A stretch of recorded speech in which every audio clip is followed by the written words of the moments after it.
Bueno, vamos a continuar con nuestra serie del Evangelio de Juan.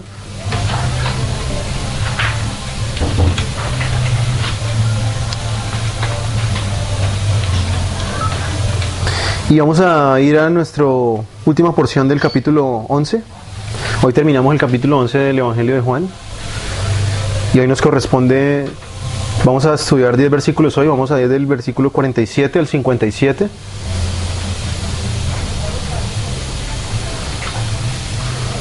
Bueno, yo les había dicho que vamos a empezar una serie de enseñanzas acerca de la ley del Evangelio. Siempre me voy a tardar un poco porque yo necesito estudiar bien para poder luego enseñar, ¿no? Entonces yo creo que con Juan vamos a continuar unas semanas más para luego ver el otro tema, ¿no? Bueno, va a leer ahí del 47 al 57, dice: Entonces los principales sacerdotes y los fariseos convocaron un concilio y decían: ¿qué hacemos? Porque este hombre hace muchas señales. Si le dejamos seguir así, todos van a creer en él. Y los romanos vendrán y nos quitarán nuestro lugar, nuestra nación. Pero uno de ellos, Caifás, que era el sumo sacerdote de ese año, les dijo: Vosotros no sabéis nada ni tenéis en cuenta que os es más conveniente que un hombre muera por el pueblo y no que toda la nación perezca. Ahora bien, no dijo esto de su propia iniciativa, sino que siendo sumo sacerdote de ese año profetizó que Jesús iba a morir por la nación, y no solo por la nación, sino también para reunir en uno a los hijos de Dios que están esparcidos. Así que desde ese día planearon entre sí para matarle. Por eso Jesús ya no andaba públicamente entre los judíos, sino que se fue allí en la región cerca del desierto, a una ciudad llamada Efraín, y se quedó allí con los discípulos. Y estaba cerca la Pascua de los judíos, y muchos de la región subieron a Jerusalén antes de la Pascua para purificarse. Entonces buscaban a Jesús, y estando ellos en el templo se decían unos a otros: ¿qué os parece? ¿Que no vendrá a la fiesta? Y los principales sacerdotes y los fariseos habían dado órdenes de que si alguien sabía dónde estaba Jesús, dieran aviso para que le prendieran. Amén. Padre, te damos gracias en esta mañana por tu palabra. Y hoy rogamos, Señor, la ayuda de tu Espíritu Santo, Señor. Ayúdanos, Señor, a entender tu palabra, ayúdanos a aplicarla en nuestras vidas, oh Señor. Y yo te ruego que este momento, este instante, Señor, que es un instante de adoración a ti, Señor, de la exposición de tu palabra, Señor. Tú pongas en mí las palabras, Señor, tuyas. Tú pongas un corazón dispuesto, Señor, una mente dispuesta en los corazones de mis hermanos, Señor. Y que estemos todos atentos, Señor, a escuchar el consejo de tu palabra, Señor. Te damos gracias en Cristo Jesús. Amén. Bueno, vamos a hacer un recuento. Hace 8 días no estuve. Y vamos a hacer un pequeño recuento de lo que hemos visto en Juan, ¿no? En las ocasiones pasadas hemos hablado acerca de la resurrección de Lázaro. El domingo hace 15 días hemos hablado acerca del evento de la resurrección, cómo Cristo había resucitado a Lázaro delante de todos estos judíos que habían venido a su funeral. Y vimos también en otros capítulos anteriores cómo Jesús había dado vista al ciego en el capítulo 9 de Juan. En el capítulo 10 vemos el carácter pastoral de Cristo, cómo Cristo es el buen pastor, y cómo Jesús ama realmente a sus ovejas. Y en este capítulo 11 casi que todo el tema ha sido la resurrección de Lázaro.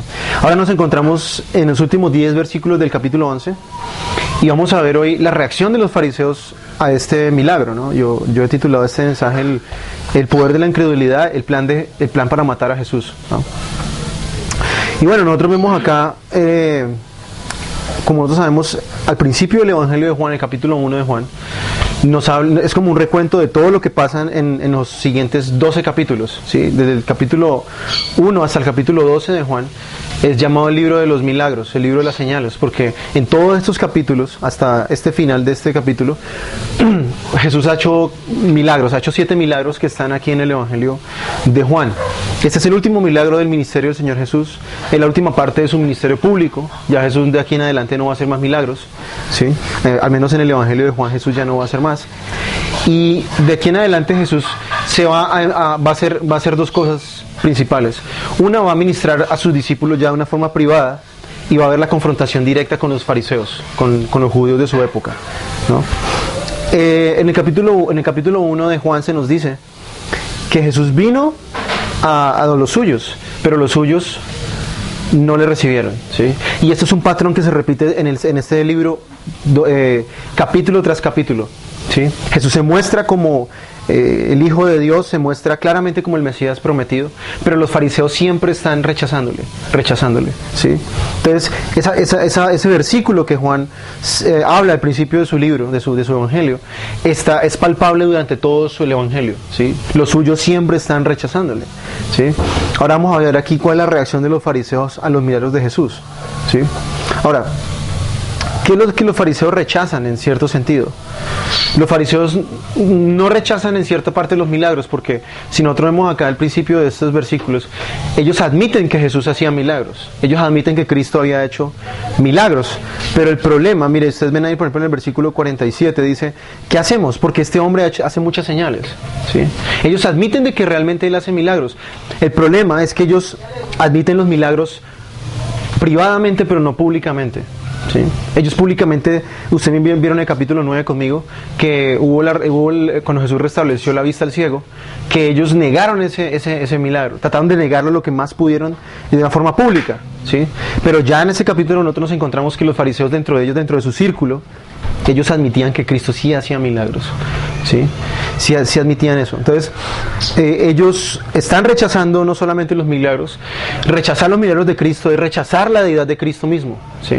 Es rechazar que Cristo es Dios, es rechazar todo lo que implica la deidad de Cristo, ¿sí? Entonces, yo estaba leyendo un poco acerca de los teólogos liberales alemanes de hace un siglo atrás, y ellos, por su afán de contraatacar la alta crítica, que la alta crítica fue un movimiento que trató de desvirtuar todo lo que la Biblia dice, ellos decían que los evangelistas no habían escrito los evangelios, que Moisés no había escrito la Torá, ¿sí? Y todo hacía parte de como de un pensamiento nuevo que se mezcló con el intelectualismo con el ateísmo del siglo XIX, ¿sí? Desde ahí venía la Ilustración y todo es, de la Iluminación de ahí en adelante.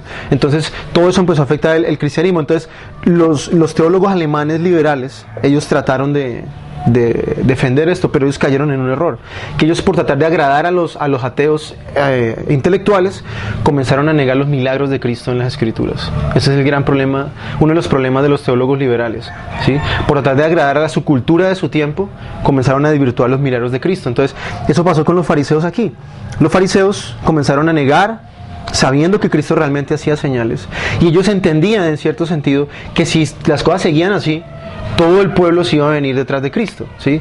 Ahora, hay varios aspectos que nosotros vamos aquí a tocar de aquí en adelante, ¿no? Una cosa que hay que tener aquí en cuenta es que los sumos sacerdotes del Sanedrín de su tiempo estaba conformado por dos tipos de judíos, ustedes los conocen, ¿no? Estaban los saduceos y estaban los fariseos, ¿sí? Los saduceos y los fariseos eran bien diferentes, ¿no? La secta de los saduceos era más una secta que apelaba a la interpretación privada de las Escrituras. Ellos negaban milagros, ellos no creían en ángeles, ellos no creían en la resurrección, ¿sí? Y los fariseos, por el contrario, digamos que eran los ortodoxos de su tiempo, ¿sí? Ellos creían en la resurrección, ellos creían en el juicio final, ellos creían muchas cosas que la palabra de Dios enseña en el Antiguo Testamento. Entonces, este Sanedrín estaba conformado por sumos sacerdotes que eran saduceos, y los fariseos, que en su mayoría eran escribas, ¿sí? Entonces, ellos hicieron una reunión para debatir qué iban a hacer con Jesús. Era tan grave que ellos se reunieron en una sesión extraordinaria, digámoslo así, ¿sí? O sea, para ponerlo en los términos de hoy, es como si todo el gabinete presidencial de Colombia se reúne para ver cómo paraban, por ejemplo, a Pablo Escobar, ¿sí? Así era de grave la cosa. O sea, llamaban a todos los dirigentes de Israel, ¿sí? Para ver qué hacían con Jesús. O sea, Jesús no era solamente un problema local, sino ya se había convertido para ellos en un problema nacional. Ellos temían que la nación completa iba a creer en Cristo. Y los sacerdotes eran los que dominaban el Sanedrín, ¿sí? Pero aún así también los fariseos eran una minoría poderosa, ¿no? Y había un pequeño grupo más en el Sanedrín, y eran los ancianos, ¿sí? Ellos eran terratenientes aristócratas. Yo no sé si ustedes saben qué es aristócrata, ¿no? Aristócratas son aquellas personas que llegan al poder por sus méritos, ¿sí? No tanto por por elección popular, sino por su propio mérito, ¿no? por ser de las clases más pudientes. Entonces ellos trataron de juntarse, y los fariseos y los saduceos tenían muchas disputas entre ellos, ¿sí? Ellos no se la llevaban muy bien entre ellos, pero vemos acá, como dice en el Salmo 2.2, el Salmo 2.2 dice esto: se levantan los reyes de la tierra y los gobernantes traman unidos contra el Señor y contra su ungido. O sea, ellos dejaron a un lado sus diferencias para unirse contra Cristo. ¿Sí? A ellos no les importa ahora si creemos en ángeles o no creemos en ángeles, si es resurrección o no. No nos interesa eso. Tenemos que acabar con este hombre que está poniendo en peligro nuestro reinado, digámoslo así, lo que hacemos acá. ¿Sí? Entonces, teniendo en cuenta los milagros que ellos habían presenciado en el capítulo 9 del ciego y ahora el de Lázaro, que era irrefutable, ellos estaban muy preocupados, entonces estaban pensando qué hacer, ¿no? Entonces, vamos a ver aquí unos puntos importantes. Y hay una cosa que hay que notar acá, es que los seres humanos tenemos una facultad que es muy fácil, ¿no? de desarrollar, y es que nosotros podemos ser incrédulos, pero al mismo tiempo podemos ser religiosos, ¿sí? Y eso es lo que pasaba aquí con los fariseos. Ellos eran religiosos, pero también eran incrédulos, ¿sí? Y son cosas como contradictorias. Uno diría, pero ¿cómo puede ser una persona religiosa, pero al mismo tiempo puede ser incrédula? ¿Sí? Y eso es lo que vamos a ver hoy. Por eso yo puse esto, el poder de la incredulidad. La incredulidad tiene cierto poder, ¿no? Y la incredulidad se manifiesta en algunas formas de lo que yo vi en este pasaje, ¿no? Ahora, hay una característica de la incredulidad, y es que la incredulidad no puede percibir la verdad. Es incapaz de percibir la verdad. Una persona incrédula, por más que se le muestre la verdad, ella es incapaz de creerla, porque la incredulidad inhabilita al ser humano para conocer la verdad, ¿sí? Por eso nosotros vemos tantas personas que les predicamos, que le hablamos la verdad, y uno dice, pero esta gente, ¿por qué no entiende? Tan fácil que es entenderlo, ¿por qué no entienden? Porque ellos, por su incredulidad, los ha inhabilitado para poder creer, ¿sí? Entonces, esa es una de las razones principales que nosotros vemos en los fariseos. Ellos no podían creer, era porque la incredulidad, su incredulidad, su falta de fe, les inhabilitaba para poder conocer la verdad, ¿sí? Ahora, otro punto también importante aquí, hermanos, que hay que notar, es que los milagros no van a hacer que una persona crea. Los milagros no hacen que una persona crea. En Lucas 16:30, en la parábola, en la historia de Rico y Lázaro, ustedes la conocen, ¿no? Se nos dice que cuando el rico estaba en el infierno, él que le pidió a Abraham: Padre Abraham, que uno resucite de entre los muertos, vaya donde mis hermanos y les predique. Ahora, en nuestra historia pasó exactamente eso que el rico dijo. Lázaro volvió de entre los muertos, pero los fariseos no creyeron. ¿Qué querían hacer los fariseos con Lázaro? Devolverlo otra vez a la tumba y matarlo. Porque eso lo vamos a ver en el capítulo 12, que los fariseos querían ahora no solo matar a Cristo, sino querían matar a Lázaro, porque muchos de los que habían visto a Lázaro estaban creyendo en Cristo. Entonces, el milagro sorprendente de Jesús no hizo que los fariseos creyeran, sino al revés. Se llenaron más de ira y querían también no solo matar a Cristo, sino también matar a Lázaro. Entonces, el cristianismo moderno le hace pensar a las personas que entre más milagros yo haga y más la gente se sorprenda con los milagros, la gente más va a creer. Pero la Biblia tiene razón en decir que no. La gente no va a creer gracias a milagros. La gente no necesita milagros para creer, ¿sí? Dice Ryle que las almas de los hombres no necesitan milagros, sino la gracia salvadora de Dios en sus corazones. Eso es lo que el corazón del ser humano necesita. No necesita milagros para creer, sino gracia. La gracia, ¿sí? Los milagros delante de un corazón incrédulo no sirven de nada, ¿sí? Porque acuérdense que la incredulidad no depende de la cantidad de evidencia o no que haya, sino que la incredulidad es una actitud del corazón. Es una actitud del corazón, ¿sí? Yo puedo traerle toda la evidencia que yo quiera a una persona y la persona no va a creer si ella no quiere, ¿sí? Hay mucha gente que dice, si Dios me habla aquí audiblemente, yo le creo. No, no van a creer, porque los fariseos decían eso. Ellos tenían esa misma actitud, ¿sí? Entonces, hay unas cosas que vamos a ver acá entonces en este pasaje. Lo primero es que esta incredulidad religiosa tiene, para ellos es mucho más importante sus intereses egoístas, ¿sí? Es mucho más importante sus intereses particulares. Entonces, cuando nosotros vemos a la gente incrédula no le importa la verdad, sino sus intereses particulares, ¿sí? Ahí es donde nosotros entramos, que esto es muy común en nuestro tiempo, al relativismo moral, ¿sí? ¿Por qué los homosexuales, por ejemplo, tocando este tema, por qué los homosexuales están tan afanados en ellos aprobar todas sus perversiones? Ellos están en este cuento porque ellos no les importa la verdad. Ellos no les importa saber que el hombre es hombre y que mujer es mujer y que esa es la verdad que Dios ha establecido. A ellos lo que les importa son sus propios intereses particulares, ¿sí? Ustedes ven que hoy en día los niños son los que están más peligrando en nuestra sociedad, ¿sí? Ahora, dentro de unos años, y eso ya pasó en Estados Unidos, hay un primer estado que ya legalizó la pedofilia. La pedofilia ya es una orientación sexual, igual que el bestialismo, la zoofilia, ¿sí? Cuando los valores morales se ponen en tela de juicio por intereses egoístas, la sociedad sufre. Esto es lo que pasaba aquí con los fariseos. A ellos no les importaba la verdad en sí. A ellos lo que les importaba era sus propios intereses particulares, porque nosotros notamos ahí en el pasaje, y el pasaje dice: ¿qué haremos? Porque este hombre hace muchas señales. Si le dejamos seguir así, mire lo que dice el texto, todos van a creer en él y los romanos vendrán y nos quitarán nuestro lugar y nuestra nación. ¿Cuál era el interés de ellos? Ellos ya habían sufrido una invasión de los gentiles. Ustedes conocen el libro de Macabeos, ¿sí? En el libro de Macabeos se nos dice que Antíoco Epífanes, ¿se acuerdan que yo les había hablado de él en algún momento, ¿no? Antíoco Epífanes había venido a Jerusalén y se había tomado Jerusalén. Él había sacado todas las cosas del lugar santo y metió el sacrificio de cerdos y mezcló la sangre de los cerdos con las personas para sacrificar a Zeus.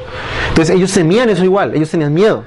Entre comillas, ahora les voy a decir más adelante por qué no, porque era falso, ¿no? Entonces ellos no les importaba la verdad, solo tenían un interés particular. Ahora, otra cosa también que hay que notar acá es que ellos tenían a Cristo, a Emmanuel, ¿sí? A Dios con nosotros, habitando entre ellos, pero ellos preferían más el templo hecho de manos de hombres. ¿Sí?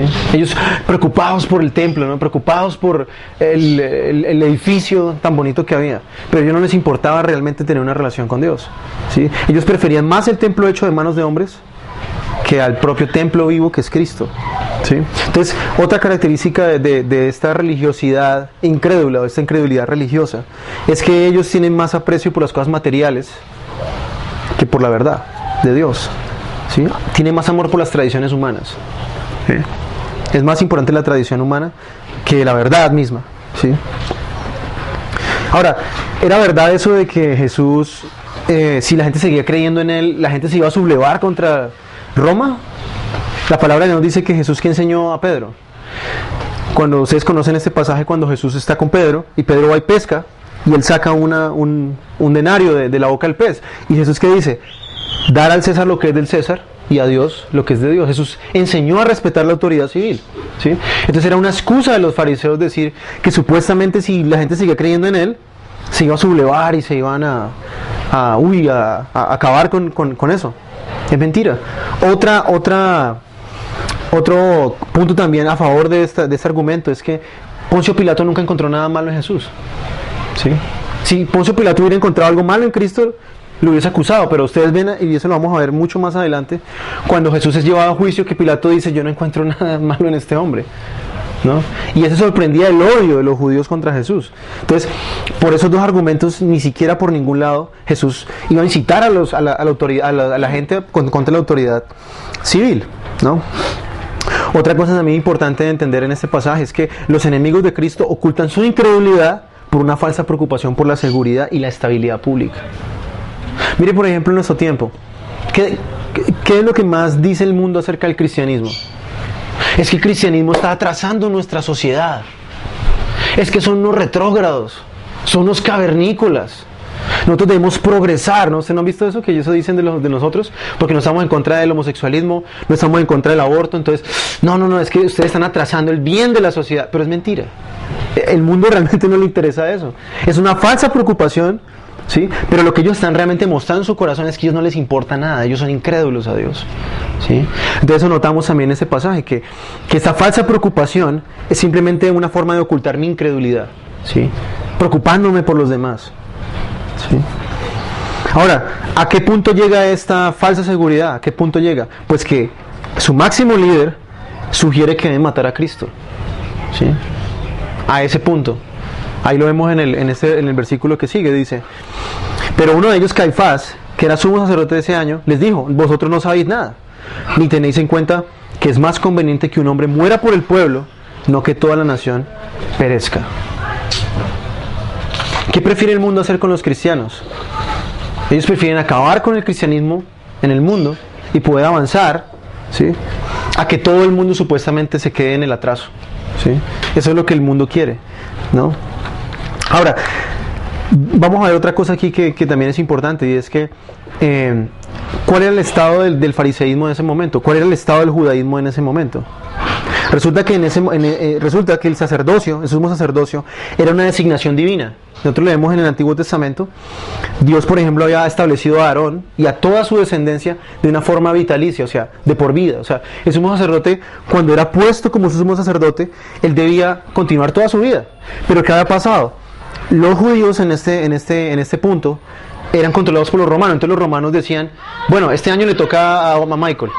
Se acabó el año, le toca a Oscar, el otro año sumo sacerdocio. Ellos habían quebrantado la ley del Antiguo Testamento y habían impuesto sus propias leyes, ¿sí? Entonces ya no era impuesto de una forma divina, porque la Biblia establecía de que ellos siempre debe haber un heredero varón de la casa de Aarón, de sumo sacerdote, pero ellos habían quitado eso y no les importaba ya eso. Ellos simplemente lo hacían por un beneficio económico, ¿sí?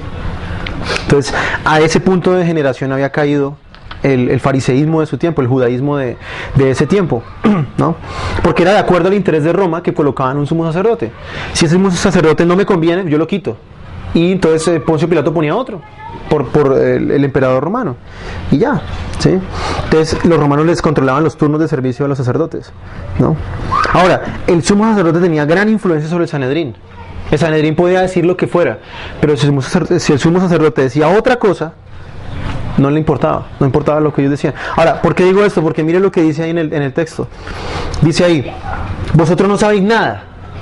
En el griego, la forma en que Caifás lo dice ahí es una forma grosera, es una forma cortante, como diciéndole a ellos, cállense que ustedes no saben nada, ¿sí? Esa fue la intervención de él, ¿sí? Y yo lo que dice, ni tenéis en cuenta que os conviene más que un hombre muera por el pueblo y no que toda la nación perezca, ¿sí? A él le importó más su propia opinión que todo lo que el Sanedrín decía, ¿no? Ahora, esa era la forma de ser de los saduceos. Los saduceos, dice acá Josefo, ese historiador judío, dice, los fariseos son afectuosos entre sí y cultivan relaciones armoniosas con la comunidad. O sea, los fariseos eran muy amigos del pueblo, entre comillas, se la llevaban bien con ellos. Pero los saduceos, por el contrario, son incluso entre ellos más bien de conducta salvaje. Y en relación con sus iguales son tan toscos como son con los extraños. O sea, los saduceos eran ultra supernacionalistas aún con los propios fariseos y con los propios saduceos. Entonces eso explica por qué Caifás entró de esa forma así intempestiva y le habló de esa manera a ellos, no les importaba a ellos. ¿Listo? Entonces eso con respecto a nuestro primer punto. Ahora vamos a ver nuestro segundo punto, y es la soberanía de Dios y el propósito de Dios en todas las obras de los hombres. Mira lo que nos dice el texto. Ahora bien, bueno, ya Caifás había dicho, ¿no? que era mejor que muriera un hombre por toda la nación y no toda la nación. Dice el texto, y ahí es una aclaración de Juan. Aquí no está hablando Caifás y no está hablando Juan. Dice, ahora bien, no dijo esto de su propia iniciativa, sino que siendo el sumo sacerdote de ese año, profetizó que Jesús iba a morir por la nación. Ahí ese es un comentario del apóstol Juan ahí en ese pasaje, ¿no? Ahora, ¿qué notamos nosotros en esta porción de la Escritura? Que aunque Caifás planeó la muerte de Cristo, todo hacía parte del plan de Dios, ¿sí? Dios utiliza toda la maldad de los hombres aún para sus propósitos. Dice la Escritura en los Salmos que la ira de Dios, aún la ira de los hombres alaba a Dios, ¿sí? O sea, nosotros aquí entendemos que todas las cosas que pasan en el mundo, todos los sucesos que, digamos, entre comillas, son adversos a nuestra fe, todas las cosas que pasan en este mundo no están fuera de control, sino que todas las cosas están en la mano de Dios. Aún este hecho, que era un hecho que parecía, bueno, atentaba contra la vida de Cristo, estaba ahí siendo controlado por Dios. Entonces Dios utiliza aún a los inconversos para llevar a cabo sus planes. Ahora, no lo hace de una forma imponiéndole a Caifás. O sea, no fue que Caifás dijo esto como un robot, ¿no? Sino que Caifás, de su propio corazón perverso y de su propia maquinación diabólica, dijo esto, pero eso también hacía parte del plan de Dios, ¿sí? O sea, Juan nos muestra la cortina detrás de lo que estaba pasando, como nosotros hemos hablado antes, ¿no? Juan nos muestra aquí el decreto secreto de Dios. Juan muestra cuál es la razón por la cual Caifás dijo eso, ¿sí? Entonces vemos que aún las acciones, las palabras de los inconversos tienen un propósito de enseñarnos a nosotros, de moldearnos a nosotros, porque detrás de todo lo que los inconversos hacen, aunque sea malvado, está Dios. Y todo está hecho para el beneficio de su pueblo, ¿sí? ¿Cuál es uno de los ejemplos en el Antiguo Testamento de Caifás, por ejemplo? Balaam. Ahí en Números 22 se nos dice que Balaam fue contratado para maldecir a Israel, ¿sí? Pero la Biblia dice que Dios, y yo esta mañana estaba leyendo toda la historia de nuevo, y dice que Balaam, por más que trató de hacerlo, no pudo hacerlo, ¿sí? Y dice la historia que Balaam se fue sobre la burra, y cuando iba de camino para donde lo había llamado Balac, este rey perverso, el ángel de Jehová apareció y la burra se iba para un lado. Y el ángel se paraba a un lado y la burra se iba más para allá. Y él comenzó a pegarle a la burra, ¿no? Y la burra, en un momento en que Dios hizo que la burra hablara, ¿sí? Y Balaam habló con la burra y él dice, es que veo al ángel de Jehová delante mío y no puedo. Entonces dice que si no fuera por eso lo hubiera matado. Entonces después el ángel de Jehová se le aparece a Balaam y habla con él, ¿no? Entonces eso es una ilustración en el Antiguo Testamento de cómo Dios usa a Balaam, que es un hombre perverso, ¿sí? Que era un profeta que solamente era mercenario, era solo por el dinero que él hacía, y Dios utiliza todo eso para su propósito, ¿sí? Porque aún Balaam, mire, yo saliendo Números 22, y hubo algo que me llamó mucho la atención ahí, y es que Balaam llama a Jehová mi Señor, ¿sí? Y Balaam habló palabra de Dios y todo, pero Balaam se nos muestra en Judas que él fue un falso profeta, ¿sí? Aunque en Números nunca se nos dice que fuera un falso profeta, en Números, pero en Judas sí. Ahora, pregunto, ¿el profetizar es una señal de salvación para las personas? No. ¿Qué dice Mateo 7? Que muchos en aquel día me dirán, Señor, Señor, yo profeticé en tu nombre, y en tu nombre eché fuera demonios, y bla, bla, bla, bla, bla, todo eso, y Jesús dice, nunca los conocí. En el día de hoy a la gente se le hace pensar que porque profetizó, porque echó fuera un demonio, porque no sé qué, uy, esa persona es que sirve a Cristo, esa persona es salva, pero la gente está siendo engañada. El mismo Saúl en el Antiguo Testamento profetizó. Ustedes saben que Saúl, y mucha gente en el cristianismo piensa eso, pero es que Saúl profetizó, dicen, él profetizó, él debe ser salvo. Pero es mentira, Saúl no fue salvo. Saúl desagradó a Dios cuando le desobedeció, y su lugar fue la condenación. Entonces, el profetizar a mí no me hace salvo. El hecho de que yo tenga un don no me hace salvo, ni es una marca de mi salvación, ¿sí? Entonces, exactamente pasa aquí con Caifás. Él habla la palabra de Dios, él da una profecía, porque en el texto, en el griego original está la palabra profetizar, profetizo, y él profetizó, pero no lo hizo de una forma, digámoslo así, siendo aprobación de su salvación. Ahora, ¿qué fue lo que Caifás habló ahí? Ahí es donde entramos a una doctrina, y se lo vamos a abarcar así muy por encima, no voy a entrar mucho a esto, y es la doctrina de la expiación limitada, ¿sí? ¿Qué dice nuestro texto? Ahora bien, no dijo esto de su propia iniciativa, sino que siendo el sumo sacerdote de ese año, profetizó que Jesús iba a morir por la nación, y no solo por la nación, sino también para reunir en uno a los hijos de Dios que están esparcidos. Ahora, aquí Juan nos está mostrando el propósito del sacrificio de Cristo en la cruz. ¿Qué nos dice ahí? Primero, que Cristo debe morir, ¿sí? Obviamente nos está hablando de la expiación, hay una necesidad de muerte, ¿sí? Es más, cuando Caifás habla ahí de que Jesús debe morir, un hombre por la nación, Caifás está hablando en términos como se hablaba en el Antiguo Testamento de sacrificio. O sea, en la mente de Caifás, por lo que vemos ahí en el texto, Caifás tenía en mente Jesús iba a ser ofrecido a Dios, ¿sí? Digámoslo de esa forma, en vez del pueblo, ¿sí? Pero no a Dios sino a los romanos, ¿sí? Ahora, se nos habla primero de expiación. Segundo, no solo por su pueblo. Entonces aquí el texto nos habla que Cristo murió por Israel, ¿sí? Por su pueblo, sino que también tiene un plan. En el plan de su muerte están incluidos los gentiles. Dice los hijos de Dios que están dispersos, ¿sí? Entonces dentro del plan de Cristo está Israel y los gentiles, ¿sí? Ahora hay una cosa que hay que notar acá que me llamó mucho la atención. Dice el texto, no solo por la nación, sino también para reunir en uno a los hijos de Dios que están dispersos. Mire que el texto hace referencia a en uno. ¿A qué hace referencia entonces ahí? Que el plan del Nuevo Testamento era unir a los gentiles con los judíos en una sola pueblo, ¿sí? Iban a ser uno en Cristo, ¿sí? Como dice ahí en 1 de Pedro 2:9, una nación santa, un pueblo escogido, creo que es 1 de Pedro o 2 de Pedro, no recuerdo.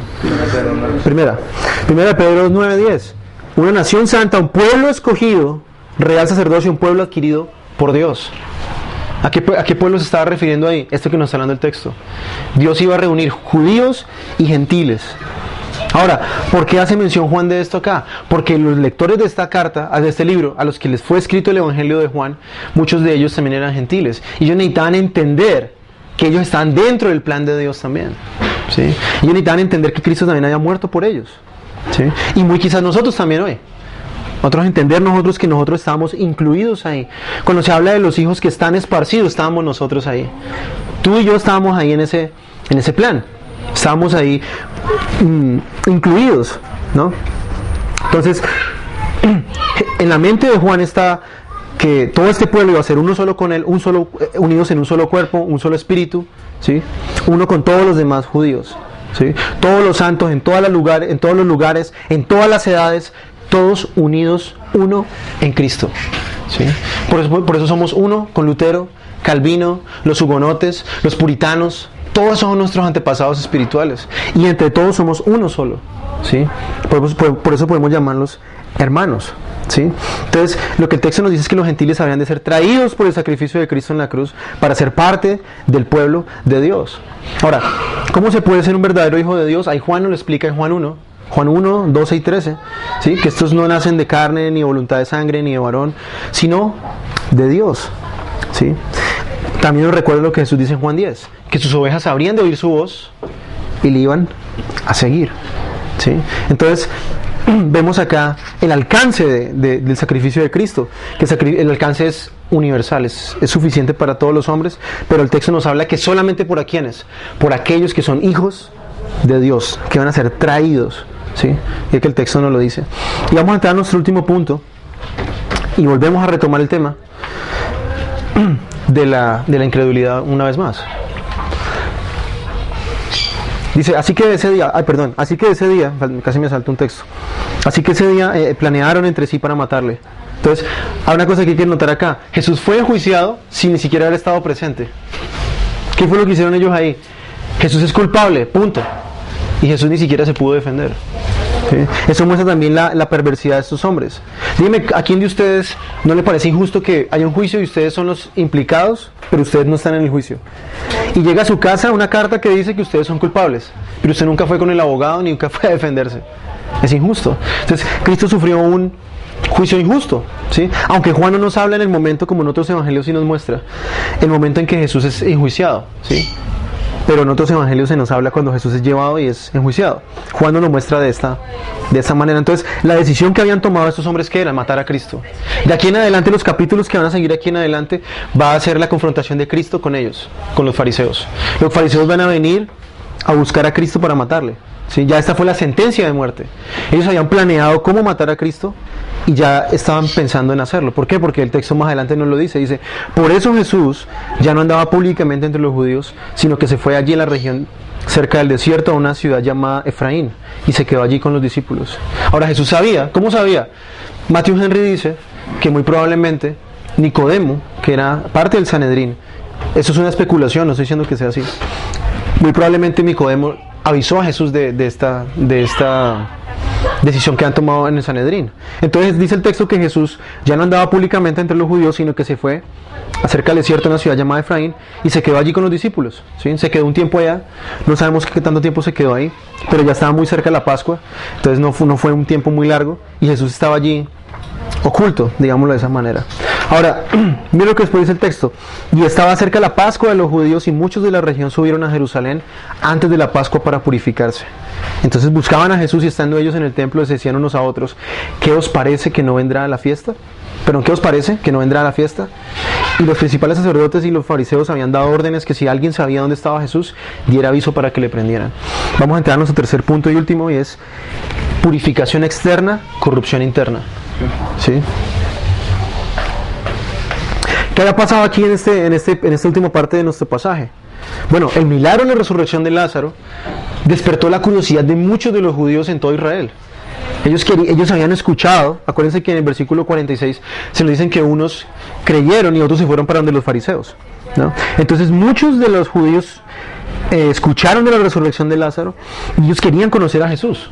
Ellos venían a purificarse ¿sí? Pero también venían a saber quién era Él, querían conocerle, querían saber quién era Él, ¿no? Pues había trascendido mucho este milagro, pues es un milagro pues realmente pues tremendo, ¿no? Es espectacular. Entonces ellos querían, y ustedes saben que los judíos tienden a eso, ¿no? La escritura nos dice en Corintios que los judíos buscan señales y los griegos buscan sabiduría. Entonces los judíos eran muy propensos a buscar señales, y a ellos les gustaba ver señales y milagros y todo eso, ¿no? Ahora, la Pascua a donde ellos iban era una festividad que duraba de 7 a 8 días, ¿sí?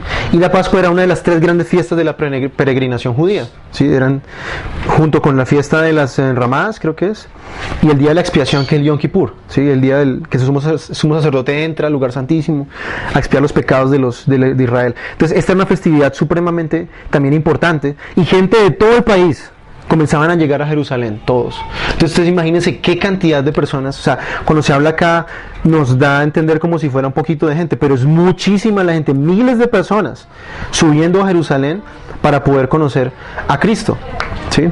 Ahora, miren acá, vamos a anotar 2 puntos acá importantes en este pasaje, y es que una persona puede ser sumamente religiosa, pero al mismo tiempo puede ser sumamente perversa, ¿sí? El texto nos dice que ellos se iban a purificar, pero al mismo tiempo que nos dicen, ellos estaban buscando a Cristo para matarlo, ¿sí? Entonces los judíos habían venido a purificarse, pero realmente no, era una mera ritual externo. Venían a limpiarse supuestamente de la contaminación ceremonial, porque ellos no podían tomar, según el libro de Números, ellos no podían tomar la Pascua sucios, digámoslo así. Entonces ellos tenían que limpiarse una semana antes y tenían que hacer un poco de ritos y rituales de limpieza y toda esa cosa para poder comer la Pascua de una forma no impura, ¿sí? Entonces, ¿qué podemos llegar nosotros acá? ¿A qué conclusión? Las prácticas ceremoniales no afectan el corazón humano. No importa cuántas tradiciones yo haga, ¿de qué sirve hacer tantos rituales ceremoniales tradicionales sabiendo que eso no afecta el corazón de los hombres? Son inefectivos, ¿sí? Y sabemos que nosotros vivimos en un país donde hay mucha superstición, hay muchos ceremoniales, hay muchas cosas, pero nada de eso afecta el corazón. ¿Cuántas de las personas que están, digamos, en Semana Santa haciendo cantidad de cosas, después están en las fiestas haciendo otras cosas distintas? ¿Cuántos de los que están en las iglesias haciendo miles y miles de cosas y muchas cosas lo hacen con un corazón vacío, un corazón lejos de Dios, ¿sí? Entonces eso estaba pasando con los fariseos y con los judíos. Ellos venían de muy lejos, caminando de kilómetros para supuestamente purificarse, pero con el deseo de atrapar a Cristo para matarlo, ¿sí? Entonces nos muestra que la ineficacia de las tradiciones humanas, no importa qué tradición humana usted tenga, no importa qué tantos rituales usted haga, si usted no hace las cosas que la palabra de Dios manda con un corazón amoroso y transformado por la gracia de Dios, todo es ineficaz, inútil y es vacío, ¿sí? Entonces hay mucha gente que está preocupada más por la pureza externa que la pureza interna, ¿sí? Hay mucha gente que está más preocupada por tener el último libro, tener la última cosa, el último ritual, no sé qué, pero su corazón está bien lejos de Dios.